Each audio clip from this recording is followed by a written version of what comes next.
मुख्यमंत्री योगी आदित्यनाथ ने राहुल गांधी पर बड़ा हमला बोला। राहुल गांधी को योगी के नमूने वाले बयान पर कांग्रेस बीजेपी पर हमलावर हो गई है।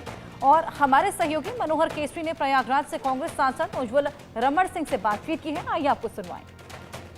प्रयागराज से सांसद उज्ज्वल रमण सिंह हैं जो कांग्रेस से आते हैं। उज्ज्वल जी, योगी आदित्यनाथ ने एक इंटरव्यू में कहा है कि राहुल गांधी नमूने हैं और इन्हें राजनीति में रहना चाहिए, कैसे देखते हैं इसे?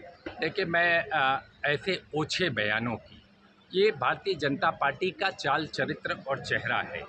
ये विपक्ष के लोगों पर ऐसे घटिया बयान देने का, और मैं तो कहना चाहूँगा ये केंद्रीय नेतृत्व बुलवा रहा है। ये उनकी भावना न भी हो, लेकिन उनसे बुलवाया जा रहा है और वो उनको खुश करने के लिए केंद्रीय नेतृत्व को ऐसा बयान दे रहे हैं। ये निंदनीय है।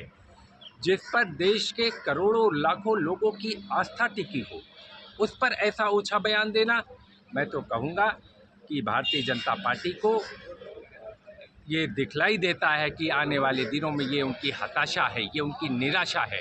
वो राहुल गांधी जी के प्रश्नों का जवाब नहीं दे पाते, उनके मुद्दों का जो है उनके मुद्दों पर उनकी कोई एक तस्वीर साफ नहीं होती। जो मुद्दे राहुल गांधी जी उठा रहे हैं, तो उससे बचने के लिए इस तरीके के ऊंचे बयान विभिन्न कोनों में दिलवाए जाते हैं। लेकिन राहुल गांधी जी मुखर होकर, सशक्त होकर देश के वंचितों की, शोषित की, अल्पसंख्यक की, किसानों की आवाज़ को उठाते रहेंगे, मजबूती के साथ लोकसभा में रखते रहेंगे और बेखौफ होकर, बेपरवाह होकर, क्योंकि जिस तरीके से भारतीय जनता पार्टी ने देश के जनादेश का अपमान किया है, उस अपमान का बदला अगर कोई लेगा तो देश की महान जनता लेगी।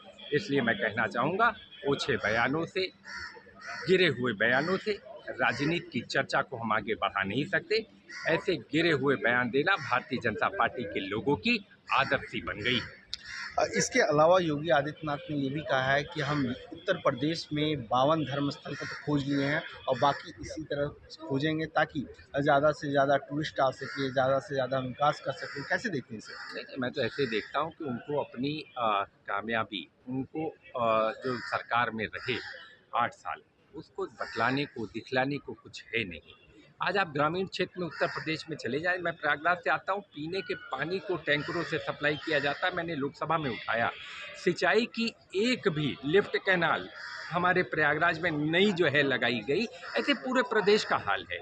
एक भी गांव को आपने विकसित नहीं किया। जैसे लोहिया गांव समाजवादी पार्टी की सरकार में था, अंबेडकर गांव बहुजन समाज पार्टी की सरकार में था।